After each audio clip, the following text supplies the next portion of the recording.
I mean, to compare it to Chernobyl is a bit of an exaggeration, but at the same time, I think it's a bit of an apt analogy because it is being caused by like incredible incompetence, and it is very likely that it is going to destroy this area for a very long time to come, which is very unfortunate. If you haven't heard, there was a derailment in East Palestine, Ohio. Very interesting name for a town, by the way. But yeah, there's a giant cloud of just like incredibly toxic chemicals.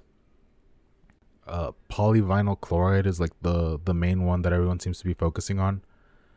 It is, from what I understand, it is the PV part of like PVC. Like if you've ever seen like a PVC plastic or PVC pipes or anything like that, it's like the PV part of that, which makes it sound like it's not that bad because I'm sure you've probably like, if not worked with, at least come into close proximity to like a PVC pipe in your life, like those white plastic pipes that are like maybe outside your house or something. But this is the non-polymer version of it. So the PVC is like a plastic polymer which we can use, and it's not toxic to us. At least I don't think it is. I don't know. Don't eat it. But polyvinyl chloride is very toxic to you. If I'm remembering correctly, the EPA has it as you cannot be in excess exposed to this of 1 part per million. I think we'll see later in the thread, but right now it's estimated that the area being affected has like around 10 to 50 parts per million, which is about 50 times the amount that the EPA allows. This train derailment happens, the leak starts to occur because these train cars are like carrying this incredibly toxic chemical, and people are starting to feel sick. You can apparently see it from the sky. If I open this, will it? Okay, yeah. You could see it from like the sky, just like the regular clouds, and then like the absolute like death and destruction. Yeah.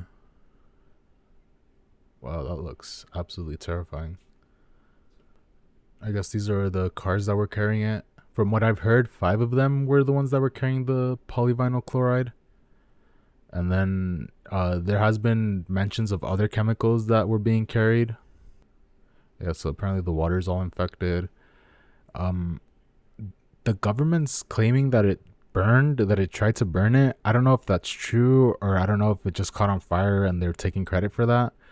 Either way, this stuff is poison to you when it's like in its regular like form, and it's also poison to you when it's like being burnt.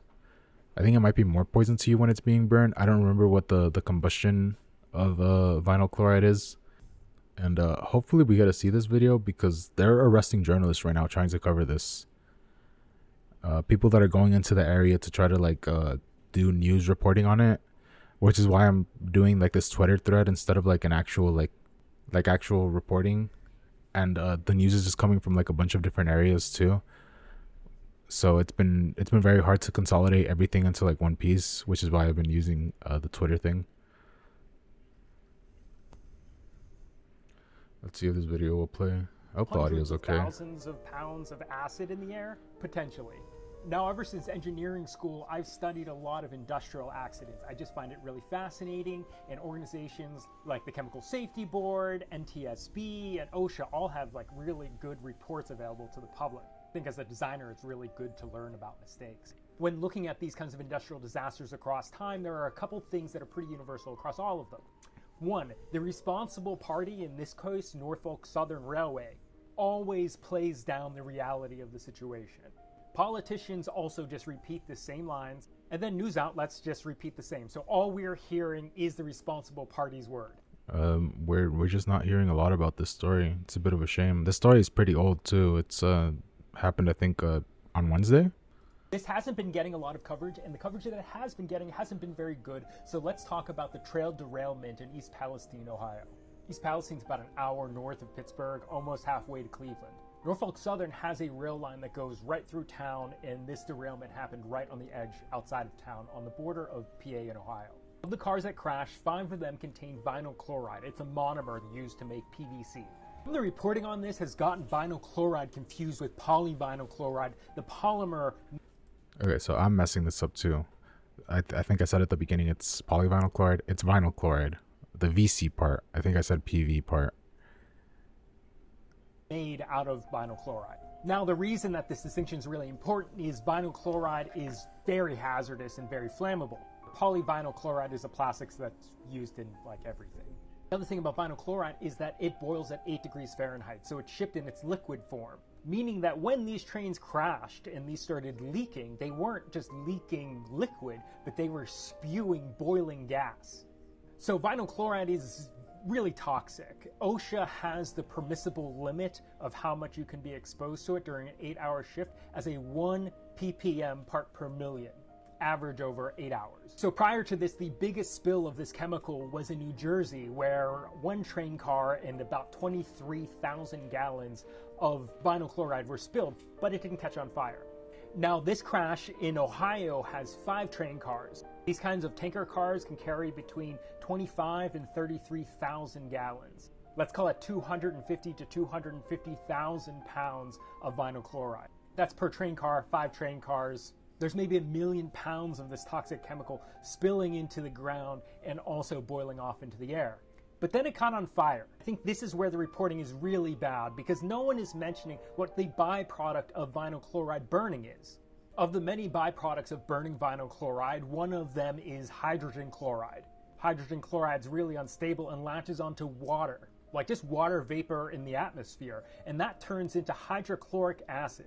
So right now, government officials from the railroad, both the governor of Pennsylvania and Ohio, are calling burning off the 1 million pounds of this stuff a success, but not mentioning that it means that we have hundreds of thousands of pounds of acid in the air. Yeah, so you guys, I don't remember acid rain. I think most of the people probably watching this aren't going to remember acid rain, but it was a problem, and it might be a problem here. Let's hope that it's not, but it seems like it will be, especially with the vast amount of like liquid that's just pouring into like the atmosphere. I don't know if anyone else has said anything on this, but it sounds to me like East Palestine is not going to become a livable place, which is why I compared it to Chernobyl at the beginning. Yeah, the person running like the thread is saying that we're in the 10 to 50 range for the parts per million, which is what I mentioned earlier. Let's see, what is this? These aren't storm clouds.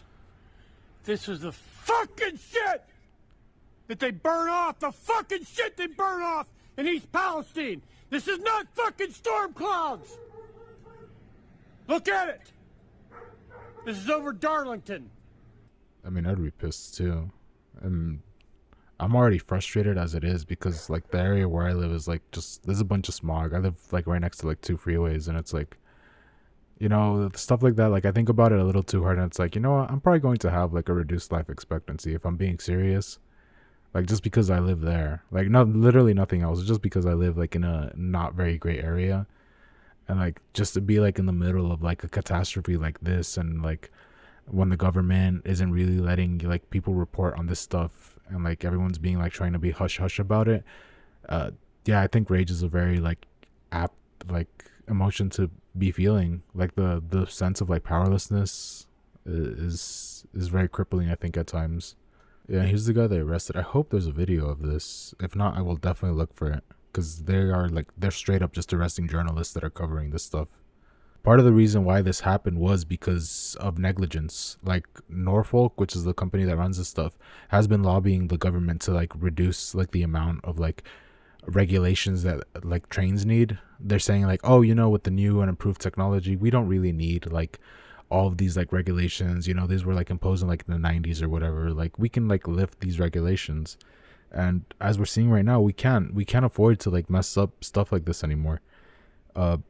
East Palestine, again, we don't know what's going to happen. Very likely though, those people are going to have to move, or like they're going to like die like very prematurely, or like a bunch of like poison and like other symptoms. But yeah, this just happens because like these corporations can do like as they please, and like nothing gets done. Yeah, and I guess because of the way that it's burning, and it's going to like mess with like the water and the stuff, a bunch of water around the area is like just gonna get like ruined. Yeah, I don't know how far this is going to to spread. We learned in like elementary school the water cycle stays at like the little ground level, and the atmosphere takes it, and then it rains again, and it ends up seeping into like the soil. So it's like, where does this end? There might be people, like, it might spread. Like, I don't know if it'll spread to Pittsburgh since it's an hour away, but still. I guess, what is this, phosgene? Another toxic colorless gas with a strong odor. Something that was used as a weapon in World War I. Phosgene is considered safe at 0.1 parts per million during an 8-hour exposure. God damn. The 8-hour exposure threshold would have been even lower when measuring inside of people's homes, where residents often spend more than 8 consecutive hours. And a lot of things that they're doing right now in East Palestine is that they're checking people's basements. Some people got scared, they went to go hide in their basement. Terrible thing to do, because these gases are very heavy. So they start to burn up, but like eventually they get carried down because they are heavier than like the oxygen and nitrogen that's in the air. And like if they start sinking into like the basement and stuff, like those people end up going to like die from like the exposure. I should turn on the volume a bit in these videos. The area well and groundwater are safe. However, after this couple saw dead fish in this creek that you're looking at, they're deciding to not take any chances. There was hundreds. Russell Murphy is referring to the fish now belly up in Leslie Run. He and his wife noticed them last night, barely 48 hours after the fiery derailment 5 miles away. This is huge environmental effects. That's now one of many concerns the EPA now faces. The impact of the fish, yes, there was a impact of those. However, the levels as we have seen it are protective to groundwater. We are aware there are some wells along that for residential wells. Environmental cleanup crews were at and actually in that water today. So are these booms, which are used to catch and stop anything that shouldn't be flowing here, or into water wells, which Murphy uses for just about everything. This is a rural area, so a lot of people in the area are going to be farmers and whatnot.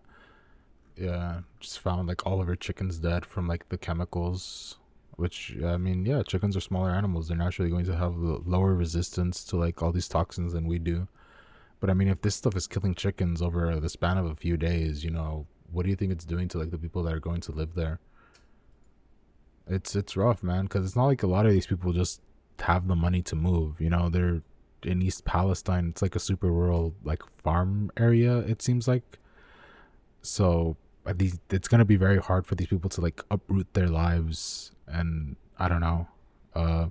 I hope that they sue Norfolk, and I hope that they all get like a fat check to be able to move very far away from there, because it's not looking very good. The government's being pretty charitable to the railway company, so I don't think they're going to sue them, which does allow the citizens to sue. From what I understand, if the government's suing like the company, civilians cannot sue them.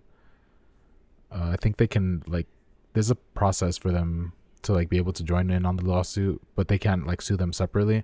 But because the government isn't doing that, I think that does leave the door open for civilians to be able to sue them. Sir, you want to go to jail for criminal trespassing? Do you want to go to jail for criminal trespassing? Do you understand? You know how quickly our lawyers will get me out? I don't care. Sir, can we I don't talk? care. Just talk outside. Go. Just talk outside. Come Out the outside. doors. Out the doors.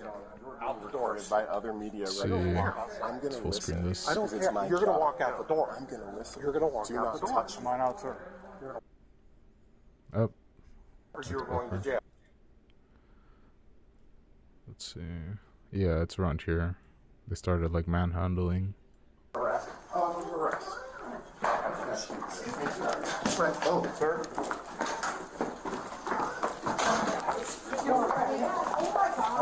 You guys, this is bad. Stop. I am on the ground. What are you trying to do? Okay, Stop yep. resisting. Stop You are this. under arrest. Oh my God. Stop. One of the things I hate about the cops is like when they say stop resisting, it's like, how do you stop resisting? Like, this is something that's so unnatural to you. Like, the onus is kind of on you to like understand that it's natural for like people to want to kind of resist. It's like they're not really used to being treated like poorly. Like, most people aren't used to being like touched in like a public setting, you know? Yeah, dude, I'm gonna like put my weight on you and like pin you to the ground like real quick, and I need you to like react like this is something like that's completely normal. You want to get this. This is so bad. Put your weight behind your back. You guys Lay put your flat. hands back. Lay flat, please. You guys, he's a national correspondent. You cannot do this. I'm a reporter with News Nation, and it's all being recorded right now. I hope it is. This is Excessive horrible. force because you can't talk to people about doing their jobs. Oh my God, I cannot believe this. With it. This is horrible.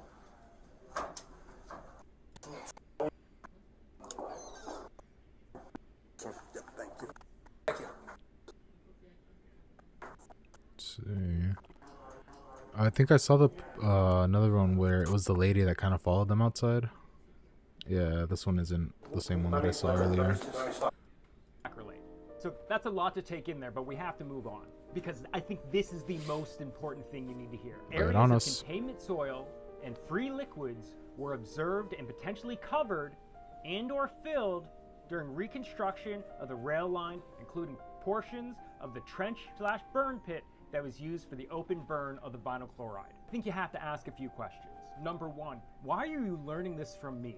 Why have they not released water tests since the 4th, but they've released several days of air tests? On the 5th, the EPA said that they were expecting water tests on the 7th or 8th. How much of these chemicals spilled? How much burned? Why was the track rebuilt over buried contaminants? And we made it to the end. Yeah. I guess with like the previous story, if there's anything else that comes up, I will follow up. But yeah, it's very frustrating, you know.